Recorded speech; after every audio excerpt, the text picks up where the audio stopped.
Assalamualaikum warahmatullahi wabarakatuh.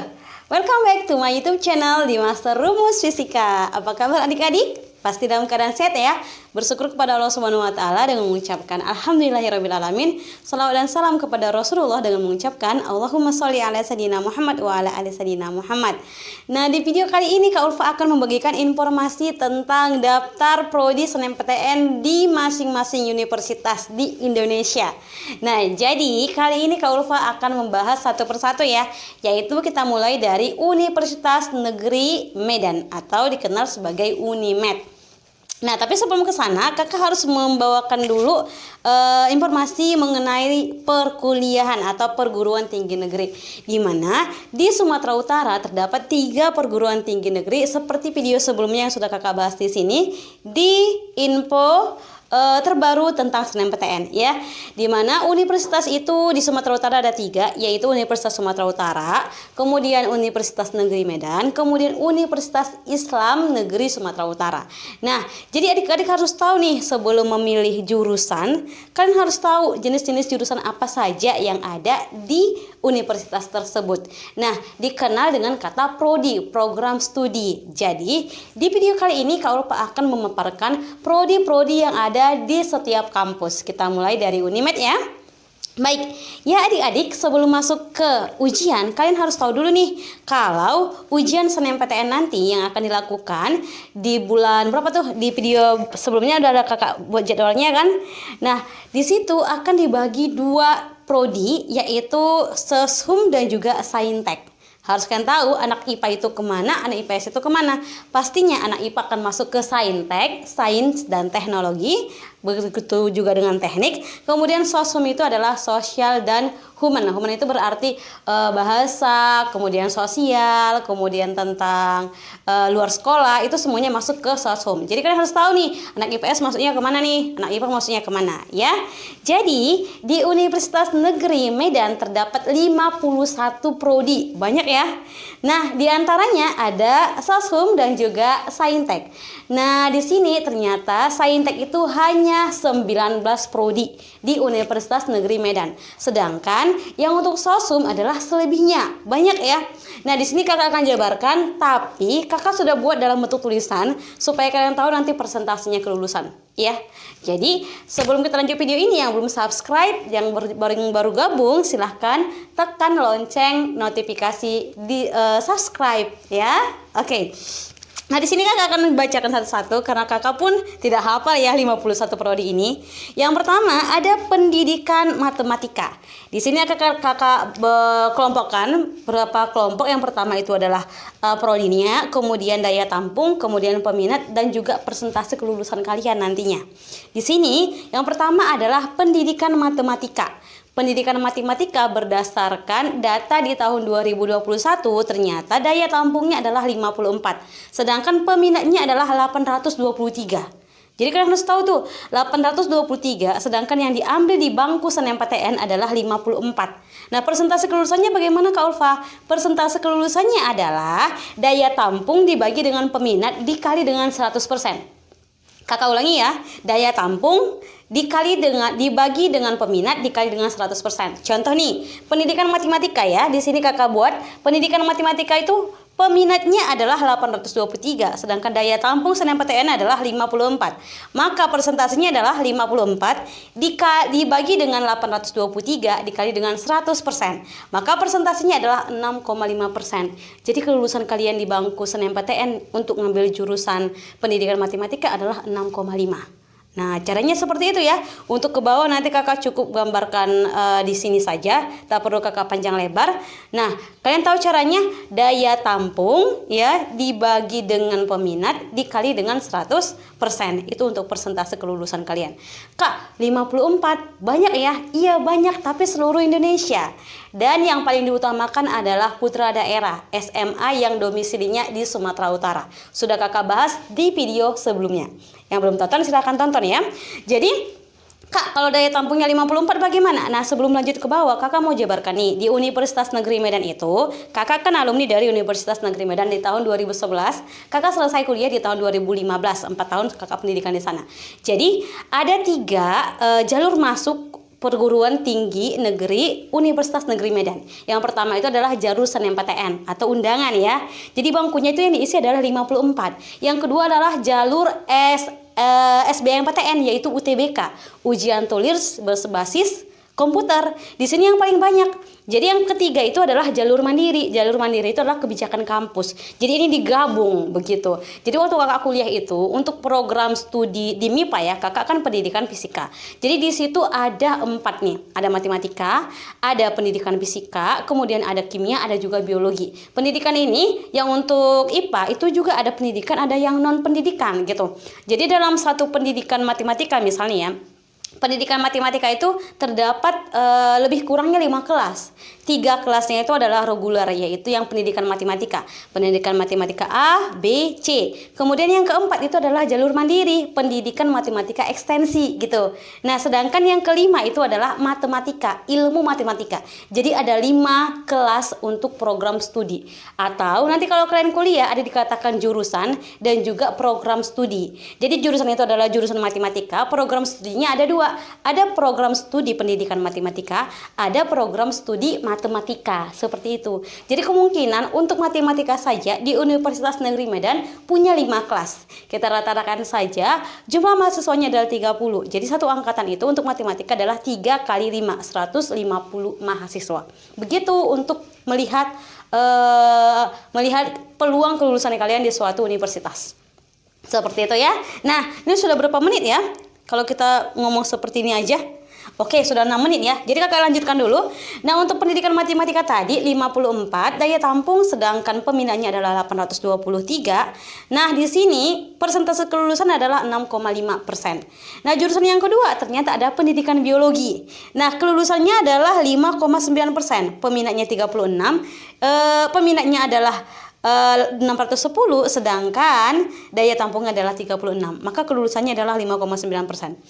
Yang ketiga adalah pendidikan fisika. Pendidikan fisika tingkat kelulusannya itu 12,3%. Banyak ya. Kenapa? Karena di sini peminatnya sedikit ya. Kita tahu pendidikan fisika itu ya sedikit lah orang yang suka gitu ya kan, Dek. Di sini peminatnya tahun lalu 2021 peminatnya 355, sedangkan yang ditampung di bangku SNMPTN ada 44. Jadi peluang kelulusan adalah 12,3%. Banyak ya. Kemudian ada pendidikan kimia, kemudian ada pendidikan kimia ini ada 42 daya tampung, kemudian untuk peminatnya 419. Jadi untuk persentasenya adalah 10%. Nah, yang kedua ini adalah teknik bangunan. Yang kelima ya, teknik bangunan, pendidikan teknik bangunan. Luar biasa ya.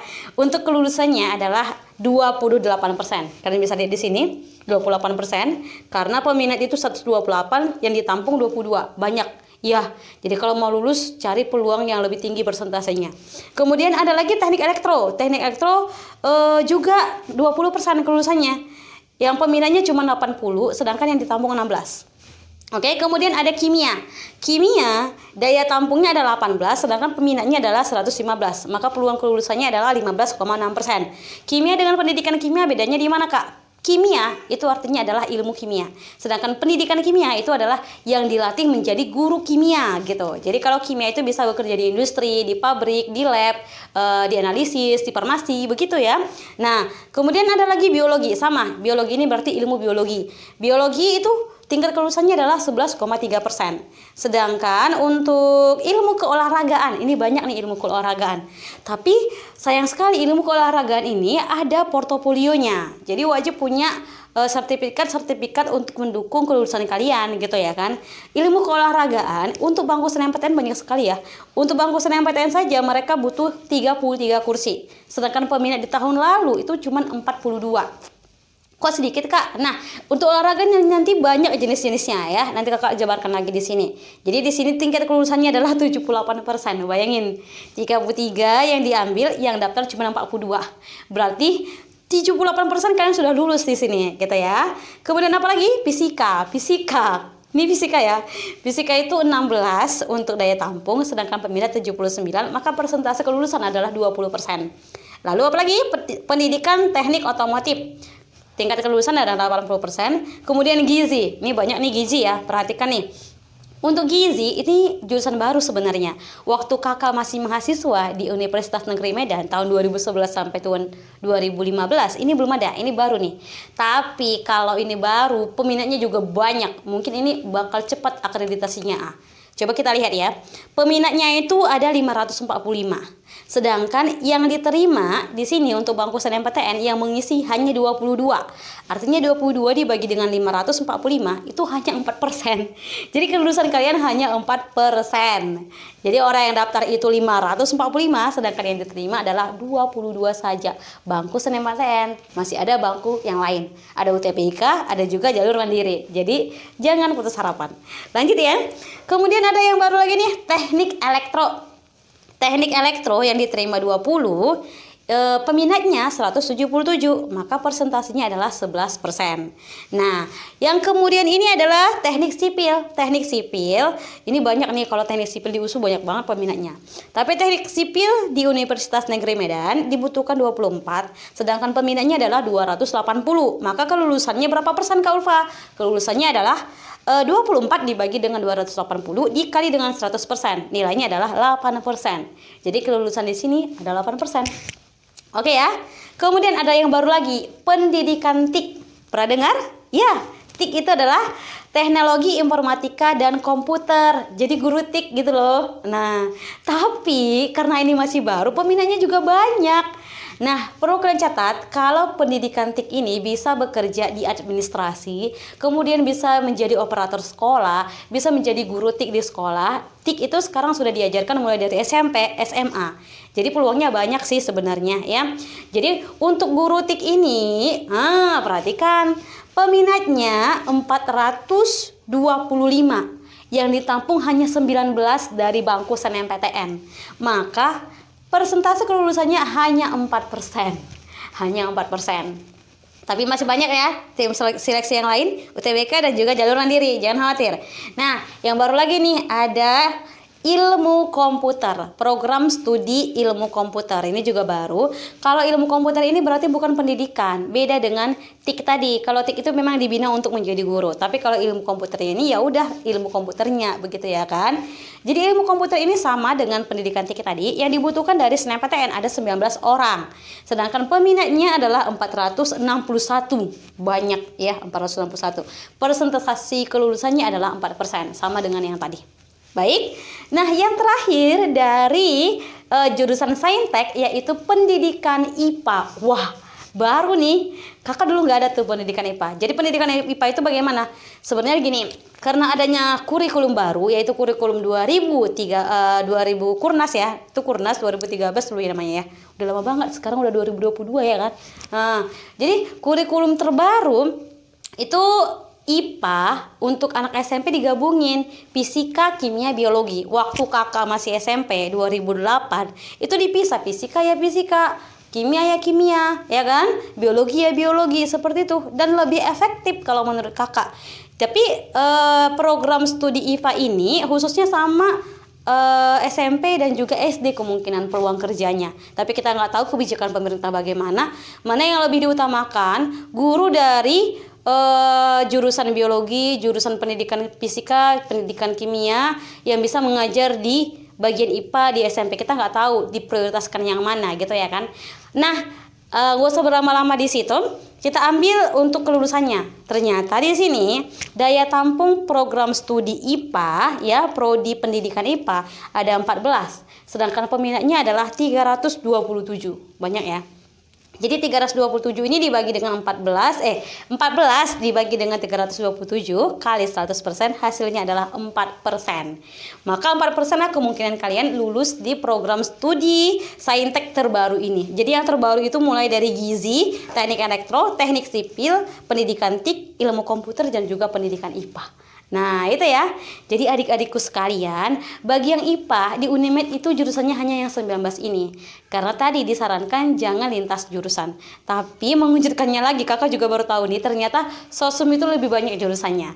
Mau tahu jurusan sosum? Nah, Dukung channel kakak dengan cara like, komen, dan subscribe. Tinggalkan komentar yang mendukung untuk kakak. Kemudian nyalakan lonceng notifikasi ya, subscribe-nya, supaya kalian menerima pemberitaan terbaru dari channel Master Rumus Fisika. Gitu ya. Jadi yang belum tonton videonya boleh klik channel kakak di link deskripsi untuk video-video tentang SNMPTN. Jadi tetap semangat, tetap bahagia, tetap bersyukur. Semoga kalian lulus di perguruan tinggi yang kalian impikan. Sampai di sini, assalamualaikum warahmatullahi wabarakatuh.